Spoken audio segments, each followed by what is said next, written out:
Good morning students.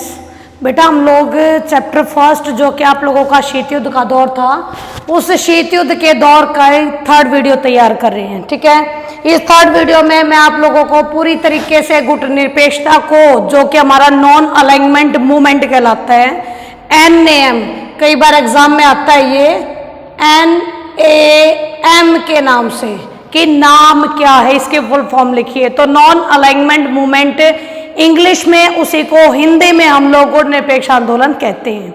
ठीक है, तो एक तो बेटा हम लोग गुट निरपेक्ष आंदोलन के बारे में पढ़ेंगे, दूसरा हम लोग नव अंतर्राष्ट्रीय आर्थिक व्यवस्था यानी के नियो के बारे में पढ़ेंगे। ये दो टॉपिक कंप्लीट कर देंगे हम इस अपनी वीडियो में। ठीक है बेटा, तो इसमें स्टार्ट होता है आप लोगों का कि आखिरकार ये गुट निरपेक्षता जो वर्ड है, इस वर्ड का मीनिंग क्या है और ये क्यों बना था। ठीक है, इससे पहले की वीडियो में बेटा आप लोगों को बताया गया था कि हमारा जो पूरा का पूरा वर्ल्ड है, वो पूरा का पूरा वर्ल्ड तकरीबन आपके पूरे विश्व को उसने दो हिस्सों में डिवाइड कर दिया था, दो हिस्सों में डिवाइड कर दिया था, जिसमें से एक पश्चिमी गुट बन गया था और एक पूर्वी गुट बन गया था। अब इस गुटबंदी के हालातों में एक ऐसा ऑप्शन जरूर होना चाहिए था जो इन दोनों ही गुटों से लोगों को बचा सके। ठीक है, तो इसीलिए ही कुछ देशों की पहल पर गुट निरपेक्ष आंदोलन का निर्माण किया गया। ठीक है बेटा, इसके निर्माण की शुरुआत यानी इसको हम लोग प्रथम प्रयास भी बोल सकते हैं 1955 में। ठीक है, 1955 में एक बाड़ुंग सम्मेलन हुआ था बेटा, बाड़ुंग सम्मेलन। ठीक है, इस सम्मेलन में 3 देशों ने हिस्सा लिया था। 3 देश आप लोगों के भारत था, युगोस्लाविया था और मिस्र था। ठीक है, इन तीनों देशों के हेड मिले Jawaharlal Nehru, Joseph Broz Tito और गमाल अब्दुल नासिर। ये तीनों मिले, तीनों ने मिलकर पहली बार कोशिश की कि और जरूरत भी महसूस करी कि एक ऐसा तो गुट होना ही चाहिए जो पूरे विश्व के इन दो महाशक्तियों से उनको बचा सके। क्यों? क्योंकि बेटा एशिया और अफ्रीका ऐसे महाद्वीप थे जिनके देश बेहद गरीब थे, ज्यादातर जिन्होंने उपनिवेशवाद के अत्याचार को सहा था। इनकी अर्थव्यवस्थाएं बेहद ज्यादा डेवलप नहीं थी। बुरे हालातों में भले ही कह दूं, जो नव स्वतंत्र देश थे उनके लिए वाकई में एक प्रॉब्लम खड़ी थी। जो इन दो गुटों के साथ नहीं जाना चाहते थे, उनके लिए थर्ड ऑप्शन का निर्माण करने का प्रयास किया गया था बाड़ुंग सम्मेलन में 1955 में। ठीक है, और ये प्रयास बेटा सफल भी रहा, ये प्रयास सफल भी रहा। क्वेश्चन आ जाता है आप लोगों का कि बाड़ुंग कहाँ है, बाड़ुंग सम्मेलन कहाँ हुआ। तो बेटा बाड़ुंग आप लोगों का इंडोनेशिया, दक्षिण पूर्व एशियाई देश है ये, इसमें भी आ गया है। इस इंडोनेशिया में एक शहर है जिसका नाम बाड़ुंग है। ठीक है, तो प्रथम प्रयास 1955 में हुआ और इस प्रयास में सफलता भी मिली। सफलता मिली 1961 में, 1961 में। इसमें जब 1961 में बेलग्रेड सम्मेलन हुआ बेटा तुम्हारा, बेलग्रेड सम्मेलन यानी कि पहला ऐसा सम्मेलन जिसने गुट निरपेक्ष आंदोलन की नींव को रख दिया। ठीक है, गुट निरपेक्ष आंदोलन की नींव इसी बेलग्रेड सम्मेलन में रखी गई थी। इसी को गुट निरपेक्ष आंदोलन का पहला सम्मेलन बोला जाता है, जिसमें इन 5 देशों ने इसकी स्थापना के साथ ही इसके महत्वपूर्ण उद्देश्यों की घोषणा भी की।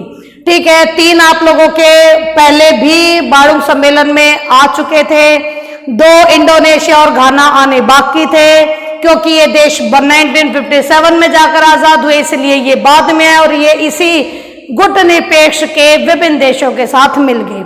ठीक है, इंडोनेशिया का सुकर्णो और घाना का वामे एनक्रुमा, ये आप लोगों का पोर्शन 1 नंबर में आता है। अगर एक नंबर में किसी भी देश के हेड की अगर जानकारी ले ली जाए तो आपको वो एक उस देश के हेड का नाम लिखना पड़ेगा। अदरवाइज अगर गुण निरपेक्षता के ऊपर आपके पास पूरा ही क्वेश्चन आ जाता है तो जब आप उसकी भूमिका लिखोगे तो उसमें इसके संस्थापक देशों की जानकारी भी लिखोगे। ठीक है बेटा। तो अब यहां पर आता है कि ये गुट निरपेक्ष आंदोलन जिसकी पहली बैठक 1961 में बेलग्रेड में हुई थी, इसी गुट निरपेक्ष आंदोलन की 70वीं यानी 17वीं आप लोगों का सम्मेलन 2016 में वेनेजुएला में हुआ है। ठीक है। जब इसकी पहली फर्स्ट मीटिंग थी, उस फर्स्ट मीटिंग में इसके 25 सदस्य थे। ठीक है। लेकिन जो वेनेजुएला में जो आप लोगों के 2016 में हुई है, इसमें 120 देश इसमें शामिल हुए। 120। ठीक है। इसके अलावा इसमें 17 देश पर्यवेक्षक भी थे। पर्यवेक्षक, ये नाम एक बार फिर दोबारा से दोहरा दूं बेटा, पर्यवेक्षक होते दर्शक ही हैं, लेकिन ये उसमें शामिल भले ही होते हैं लेकिन उसके सदस्य नहीं कहलाते हैं। यानी सारी की सारी जितने भी काम जैसे भी हो रहे हैं वहां पर सब देखते हैं, हर चीज में पार्टिसिपेट भी करते हैं, लेकिन इसके सदस्य नहीं होते हैं। ठीक है। तो वो पर्यवेक्षक यानी देख कर सही गलत का फैसला करने वाले पर्यवेक्षक कहलाते हैं। ठीक है।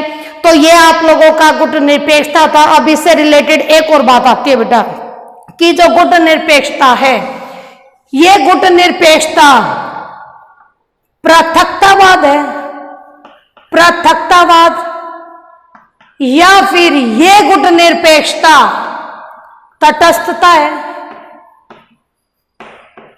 यानी कि ये जो दो वर्ड है ये वाकई में बेहद महत्वपूर्ण है बेटा।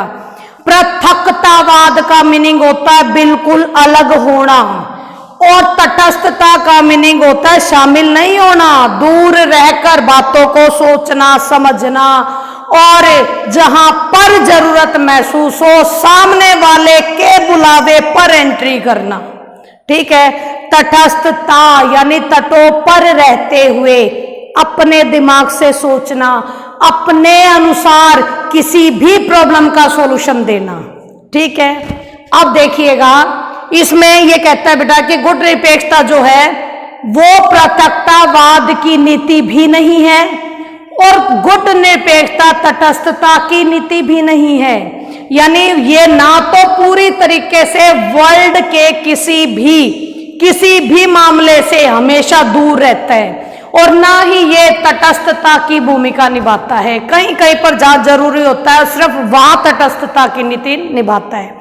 पृथकतावाद, पृथक यहां ही आएगा। पृथक यानी पृथक होता है बेटा अलग हो जाना।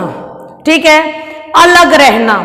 गुट निरपेक्षता की नीति बिल्कुल नहीं सिखाती कि किसी भी मामले से, इंटरनेशनल मामले से बिल्कुल अलग रहा जाए, जैसे कि तुम्हारे अमेरिका ने किया था 1787 के बाद से लेकर फर्स्ट वर्ल्ड वॉर तक। फर्स्ट वर्ल्ड वॉर 1914 तक अमेरिका ने किसी भी तरीके से कोई भी इंटरफेरेंस की ही नहीं। कभी वर्ल्ड लेवल पर यह था ही नहीं कि कोई इतना महत्वपूर्ण देश भी बन सकता है। ठीक है। लेकिन जैसे ही एंट्री करी वैसे ही धीरे धीरे करके और मामलों में यानी इतना ज्यादा इन्वॉल्वमेंट होगी इसकी कि यही एक देश आज विश्व की महाशक्ति बन के खड़ा है। ठीक है। और तटस्थता का अगर प्रॉपर अर्थ लो बेटा तो युद्ध की स्थिति से अलग रहना या युद्ध में शामिल ना होना, ये तो इसका प्रॉपर मीनिंग है। ठीक है। और पूरी तरीके से तटस्थता की भूमिका भी नहीं निभाता भारत की तो बात दूर छोड़ो, और भी जो देश है वो पूरी तरीके से ना तो पृथकतावाद की नीति निभाते हैं ना तटस्थता की। अगर वैश्विक लेवल पर कोई प्रॉब्लम हो भी जाती है, ठीक है, मान लो किन्हीं दो देशों के बीच में आपस में झगड़ा हो गया है, ठीक है, तो झगड़ा हो रहा है, वो दोनों आपस में झगड़ रहे हैं, इतने कोई कुछ नहीं कह रहा है, कोई नहीं बोलेगा, लेकिन तब जरूर बोलेंगे जब सामने वाले कह देंगे कि भाई आजा, हमारे बीच में इतनी प्रॉब्लम बढ़ गई, इसका सॉल्यूशन किस तरीके से निकल सकता है। यानी आगे से बुलावा आएगा, तब जो देश होगा जिसको मध्यस्थता करनी होगी वो बीच में जाकर मध्यस्थता करते हुए उनके प्रॉब्लम का सॉल्यूशन केवल और केवल अपने डिसीजन के आधार पर निकालेगा। ठीक है, ये आप लोगों का तटस्थ है, यानी ये है आप लोगों का गुटनिरपेक्षता, जिसमें आप लोगों को ये सारे पोषण डालने हैं। इसके बाद आ जाता है बेटा नव अंतरराष्ट्रीय आर्थिक व्यवस्था, जिसको नियो भी कहते हैं। यानी एग्जाम में आ गया कि नियो की फुल फॉर्म लिखिए, ठीक है, और मैं ये कहती हूं कि इससे बेवकूफ गधा कोई नहीं है जिसको नियो नहीं पता। अरे उसी को तो इसने हिंदी वर्जन को इंग्लिश बना के NIO बना दिया है। एन न्यू अंतर, आई इंटरनेशनल, ई इकोनॉमी, ओ ऑर्गेनाइजेशन यानी कि व्यवस्था, यानी कि न्यू इंटरनेशनल इकोनॉमिक ऑर्गेनाइजेशन। ठीक है, अब इसकी शुरुआत किसने की, कब की, सुनिए। आज हमने गुट निरपेक्षता को जिस तरीके से पढ़ा है, उसी गुट निरपेक्षता के तहत मैं थोड़ा आगे निकलती हूं कि ये गुट निरपेक्षता का निर्माण हुआ था बेटा। हुआ तो निर्माण इसीलिए था कि जो पूरा विश्व होगा इन दो महाशक्तियों के चुंगल से थोड़ा अपने आप को रिलैक्स महसूस करेगा। जिसको नहीं जाना होगा वो नहीं जाएगा, ठीक है, गुट निरपेक्ष में शामिल हो जाएगा। लेकिन धीरे धीरे करके जैसे जैसे वो कहते हैं ना कि लंबी चौड़ी व्यवस्थाएं कायम हो गई हैं, तो जिस जिस तरीके से कायम होती चली गई वैसे वैसे गुट निरपेक्षता आंदोलन का भी क्राइटेरिया बड़ा होता गया।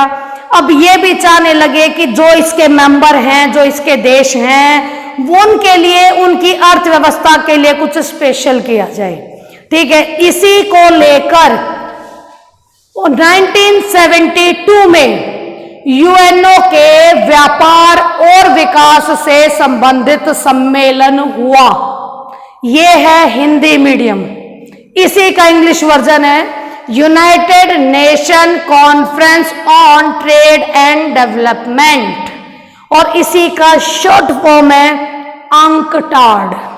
ठीक है, यानी एग्जाम में अगर कभी अंकटाड पूछ लिया जाए, इसकी फुल फॉर्म पूछ ली जाए, तो आप लोगों को ये सब लिखना पड़ेगा। ठीक है, ये बेटा 1972 में UNO में सम्मेलन हुआ था। इस सम्मेलन में एक रिपोर्ट प्रस्तुत की गई थी इकोनॉमी को लेकर।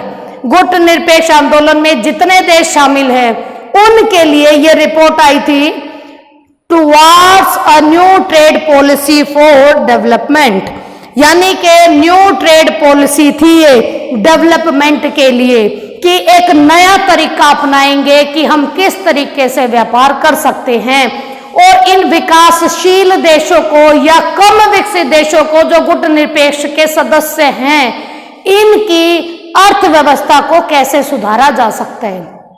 तो इस जो आपकी रिपोर्ट आई थी, इसके अनुसार 4 सिफारिशें हुई थी। पहली सिफारिश कि जो संसाधन विकसित कंट्रियां या पश्चिम के देश इन देशों से ले जाते हैं, उन संसाधनों को वहां तक नहीं पहुंचने देना, बल्कि उनका इस्तेमाल अपने देश में अपनी अर्थव्यवस्था को आगे बढ़ाने के लिए करना।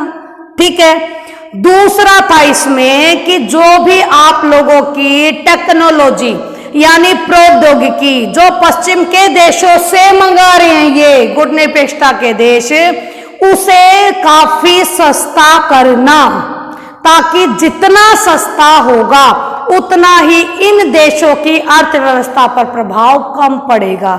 यानी कोशिश करना कि उस प्रौद्योगिकी को अपने यहां ही डेवलप कर दे।